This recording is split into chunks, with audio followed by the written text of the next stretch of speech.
भारतीय नागरिक गेल्या 70 वर्षांपासून मतदान करत आहेत. ग्रामपंचायत, महानगरपालिका, विधानसभा आणि लोकसभा अशा विविध सरकारी स्तरांवर आपले लोकप्रतिनिधी निवडून पाठवत आहेत. लोकांनी निवडून दिलेल्या लोकप्रतिनिधींवर देशाचा कारभार चालवण्याची जबाबदारी असते. भारताच्या राज्यघटनेने ही जबाबदारी त्यांच्यावर सोपवली आहे. लोकप्रतिनिधींचे अधिकार आणि कार्ये ही राज्यघटनेत नमूद केलेली आहेत. त्याला अनुसरूनच राजकीय निर्णय प्रक्रिया होणे अपेक्षित आहे. लोकप्रतिनिधींनी आपली जबाबदारी पार पाडण्यासाठी वेगवेगळ्या अधिवेशनांमध्ये आणि बैठकांमध्ये सहभागी व्हायला पाहिजे. लोकांचे प्रश्न मांडले पाहिजेत आणि आवश्यक धोरणे आणि कायदे केले पाहिजेत. पण सध्या परिस्थिती काय आहे? केंद्र सरकार, राज्य सरकारे आणि ग्रामीण तसेच शहरी स्थानिक सरकारे या 3 स्तरांवर आपल्या देशाचा कारभार चालतो. हा कारभार भारतीय जनता मूकपणे पाहत असते. मात्र दर 5 वर्षांनी होणाऱ्या निवडणुकीत मतदार या नात्याने लोक आपला आवाज मांडत असतात. आपल्या लोकप्रतिनिधींच्या कामगिरीचा लेखाजोखा घेण्यासाठी निवडणुका ही एक महत्त्वाची संधी असते. लोकप्रतिनिधींच्या प्रगती पुस्तकाची गरज का आहे हे जाणून घेऊयात. प्रगती पुस्तक हे प्रगतीच्या मूल्यमापनाचं एक साधन आहे. याविषयी लोकप्रतिनिधींशी सतत संवाद होणं गरजेचं आहे आणि त्यांनी केलेल्या कामाचं मूल्यमापनही होणं आवश्यक आहे. याच हेतूने प्रजाने सर्वप्रथम मुंबईतील नगरसेवकांचे प्रगती पुस्तक सुरू केलं. लोकप्रतिनिधी त्यांच्या राजकीय जबाबदाऱ्या किती सक्रियपणे पूर्ण करतात त्यानुसार त्यांना गुण मिळतात आणि त्यांची श्रेणी ठरते. मुंबईतल्या सर्व 227 नगरसेवकांचे मूल्यमापन दरवर्षी केले जाते आणि त्यांचे प्रगती पुस्तकही प्रकाशित केले जाते. प्रगती पुस्तकाचा आराखडा वस्तुनिष्ठपणे तयार केलेला आहे. यामध्ये कुठल्याही राजकीय पक्षाला, विचारसरणीला किंवा व्यक्तीला झुकते माप दिले जात नाही. प्रगती पुस्तकाच्या माध्यमातून नगरसेवकांना त्यांच्या कामाबाबत अभ्यासपूर्ण अभिप्राय मिळू शकतो. एखाद्या विशिष्ट वर्षामध्ये नगरसेवकाची कामगिरी कशी होती याचे अवलोकन लोकप्रतिनिधींनी स्वतः केले पाहिजे. तसेच ते नागरिकांना, राजकीय पक्षांना आणि अंतिमतः सरकारलाही समजले पाहिजे. यातूनच लोकप्रतिनिधींच्या कामाचे मापदंड तयार होतील. असे मापदंड केवळ मुंबईलाच नव्हे तर साऱ्या देशातील लोकप्रतिनिधींच्या फायद्याचे ठरतील. नगरसेवकांच्या कामगिरीचे मोजमाप कशा प्रकारे केले जाते? नगरसेवकांच्या कामगिरीचे मोजमाप करण्यासाठी प्रजाने एक विशिष्ट आराखडा म्हणजेच मॅट्रिक्स तयार केले आहे. राजकारण, समाजकारण, विपणन, संशोधन आणि प्रसार माध्यमे यांसारख्या विषयांतील तज्ज्ञांच्या मदतीने हे मॅट्रिक्स बनवलेले आहे. लोकप्रतिनिधींना त्यांचे राजकीय अधिकार भारतीय संविधानाने प्रदान केले. त्यामुळे त्यांच्या कामगिरीचे मूल्यमापनही या संविधानिक तरतुदींना धरून झाले पाहिजे. विशेषतः राज्यघटनेची 12वी अनुसूची, 74वी घटना दुरुस्ती आणि मुंबई महानगरपालिका अधिनियम 1888 यांच्या आधाराने लोकप्रतिनिधींच्या कामाचे मूल्यमापन होणे गरजेचे आहे. चला तर मूल्यमापनाचे मॅट्रिक्स समजून घेऊयात. मॅट्रिक्सचा मुख्य भर महापालिकेच्या कामकाजातील नगरसेवकांचा सहभाग तपासणे हा आहे. वेगवेगळ्या विषयांवर सभागृहात होणाऱ्या चर्चांमध्ये नगरसेवक सहभागी होतात का हे या मूल्यमापन आराखड्यातून तपासले जाते. कारण लोकांचे प्रश्न मांडणे आणि लोकहिताच्या मुद्द्यांवर चर्चा करणे हेच लोकप्रतिनिधींचे आद्य कर्तव्य आहे. ते त्यांनी पार पाडले तरच नागरिकांचे प्रश्न सुटतील, त्यांचे जीवनमान उंचावेल, पर्यायाने लोकप्रतिनिधींचे जनमानसातील स्थान उंचावेल. प्रगती पुस्तकामध्ये विविध घटकांच्या आधारे नगरसेवकांच्या कामगिरीचे मूल्यमापन केले जाते, ज्यामध्ये काही घटक भूतकाळातील आहेत तर काही वर्तमान काळातील आहेत. एकूण 100 गुणांच्या या आराखड्यात 12 गुण भूतकाळातील विविध माहितीवर आधारित आणि 88 गुण सध्याच्या कामगिरीशी निगडीत विविध घटकांनुसार दिले आहेत. भूतकाळातील माहितीच्या आधारे कशाचे मूल्यमापन केले जाते? निवडणूक अर्ज भरताना प्रत्येक उमेदवार आपली व्यक्तिगत माहिती प्रतिज्ञापत्राद्वारे सादर करतो. यामध्ये उमेदवाराचे शिक्षण, गुन्हेगारी पार्श्वभूमी आणि संपत्ती आदींचा समावेश असतो. या माहितीसाठी 100 पैकी 12 गुण आहेत. जर प्रतिज्ञापत्रानुसार नगरसेवकाचे शिक्षण किमान 10वी पास अथवा त्यापेक्षा अधिक असेल तर 1 गुण दिला जातो, अन्यथा 0 गुण दिले जातात. पॅन कार्ड धारक असल्यास आणि ते प्रतिज्ञापत्रात जाहीर केले असल्यास 1 गुण आणि नसल्यास 0 गुण दिले जातात. या माहितीत महत्त्वाचा घटक म्हणजे गुन्हेगारी पार्श्वभूमी म्हणजेच क्रिमिनल रेकॉर्ड. भारतात राजकारणाचे गुन्हेगारीकरण झाले आहे आणि ही चिंताजनक बाब आहे. लोकप्रतिनिधी कायदा 1951 मध्ये एक तरतूद अशी आहे की कोणत्याही गुन्ह्याची शिक्षा झालेली असेल आणि 2 वर्षांपेक्षा अधिक तुरुंगवास झाला असेल तर आरोप सिद्ध झाल्यापासून ती व्यक्ती लोकप्रतिनिधी होण्यास अपात्र ठरते. तसेच शिक्षेतून सुटका झाल्यापासून पुढच्या 6 वर्षांच्या काळासाठी ती निवडणूक लढवायला अपात्र राहते. सध्या राजकारणामध्ये गुन्हेगारी पार्श्वभूमी असलेल्या लोकप्रतिनिधींची संख्या खूपच आहे. मात्र हे योग्य नाही. ज्या लोकप्रतिनिधींवर एकही FIR नोंदवलेला नाही त्यांना 10 गुण दिले जातात, तर खून, बलात्कार, विनयभंग, दंगली भडकावणे, खंडणी वसुली अशा अतिगंभीर गुन्ह्यांसाठी FIR नोंदवलेल्यांना 0 गुण दिले जातात. तर याविषयी इतर कारणांसाठी FIR नोंदवलेल्यांना 7 गुण दिले जातात. निवडून आल्यानंतर जर नगरसेवकावर नवा गुन्हा नोंदवला गेला असेल व आरोपपत्र दाखल झाले असेल तर त्याचे 5 गुण कमी केले जातात. वर्तमान काळातील कोणत्या घटकांचे मूल्यमापन केले जाते? यातील पहिला घटक आहे उपस्थिती. सभागृहात उपस्थित राहणे हे लोकप्रतिनिधीचे कर्तव्य आहे. उपस्थित राहून कामकाजात सहभागी होण्यासाठीच मतदार त्यांना निवडून देतात. त्यामुळे सर्व सत्रांमध्ये लोकप्रतिनिधींची उपस्थिती 100% किंवा त्याच्या जवळपास असली पाहिजे. त्यामुळे त्यांच्या उपस्थितीच्या टक्केवारीनुसार त्यांचे गुण ठरतात. 100% उपस्थिती असणाऱ्यांना 22 गुण तर 0% उपस्थिती असणाऱ्यांना 0 गुण दिले जातात. मुंबई महानगरपालिकेचे नगरसेवक हे मुंबई महापालिकेचे सदस्य असतात आणि ज्या प्रभागातून निवडून येतात त्या विशिष्ट प्रभाग समितीचे सदस्य असतात. याखेरीज काही नगरसेवक महापालिकेतील विविध समित्यांचे सदस्य असतात, जसे स्थायी समिती, बेस्ट समिती, बांधकाम समिती, शिक्षण समिती, महिला व बालकल्याण समिती इत्यादी.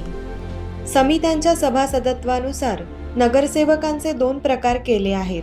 यातील पहिल्या अ प्रकारच्या नगरसेवकांसाठी महानगरपालिकेतील सर्वसाधारण सभेला उपस्थितीसाठी कमाल 13 गुण आणि प्रभाग समितीच्या उपस्थितीसाठी कमाल 9 गुण दिले जातात.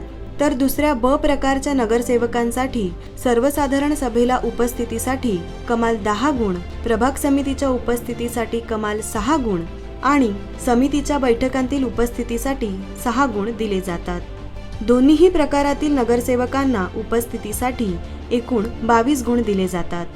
वर्तमान काळातील कामगिरीचा दुसरा घटक म्हणजे विचारलेल्या प्रश्नांची संख्या. नागरिकांच्या अनेक समस्या असतात. याची जाण ठेवून नगरसेवकांनी आपल्या मतदारसंघातील नागरिकांना भेडसावणाऱ्या अधिकाधिक समस्या बैठकांमध्ये मांडल्या पाहिजेत. याबाबत नगरसेवकांची कामगिरी मोजण्यासाठी पर्सेंटाईल पद्धतीचा अवलंब केला आहे. या विभागाखाली कमाल 14 गुण आहेत. यासाठी ग्रुप पर्सेंटाईल श्रेणीनुसार गुण ठरवले जातात. सर्वाधिक प्रश्न विचारणाऱ्या नगरसेवकाला 14 गुण आणि सर्वात कमी प्रश्न विचारणाऱ्यांना 0 गुण दिले जातात. यातील तिसरा घटक आहे चर्चेतील सहभाग. इतर नगरसेवकांनी विचारलेल्या प्रश्नांवरून किंवा महापालिकेत सादर प्रस्तावांवर सभागृहात चर्चा होते, तेव्हा त्यात इतर नगरसेवकांनीही सहभागी व्हायला पाहिजे.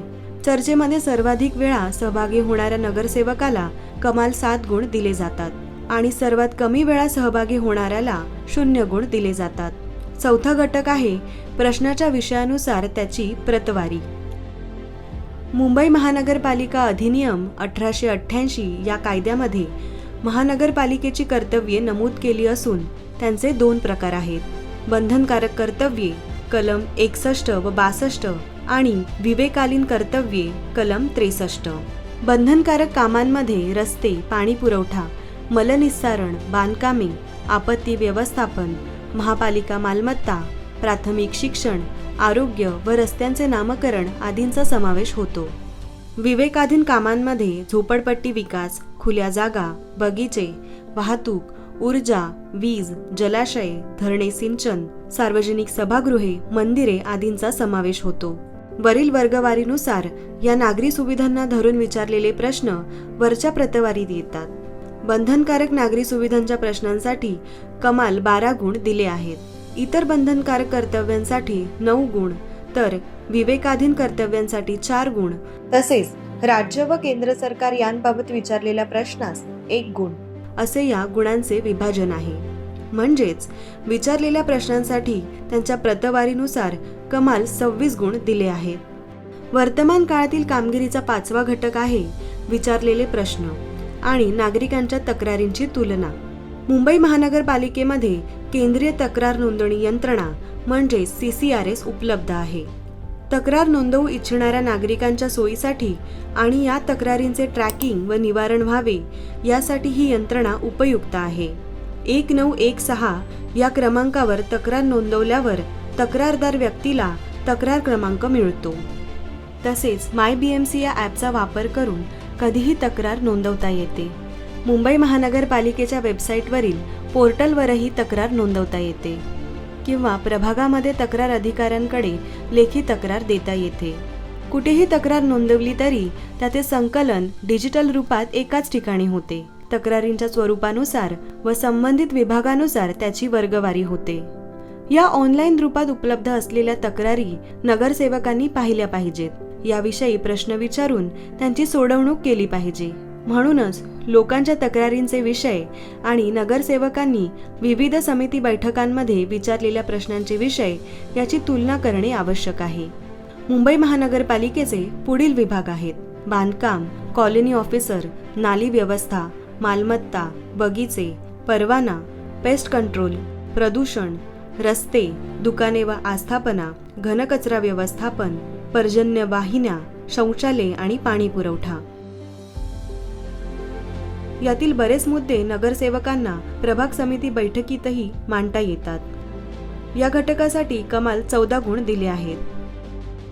6वा घटक आहे विवेकाधीन निधीचा वापर.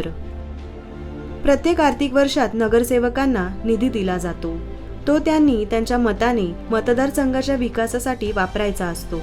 या निधीचा विचारपूर्वक वापर केला तर नागरिकांचे जीवनमान उंचावू शकते.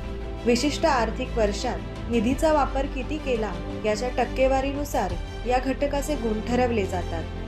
जर 91% ते 100% निधी वापरला असेल तर 5 गुण दिले जातात. 76% ते 90% निधीचा वापर झाला असेल तर 4 गुण.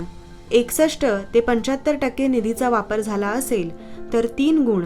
51 ते 60% निधी वापरासाठी 2 गुण आणि 50% पेक्षा कमी निधीचा वापर झाला असेल तर 0 गुण दिले जातात.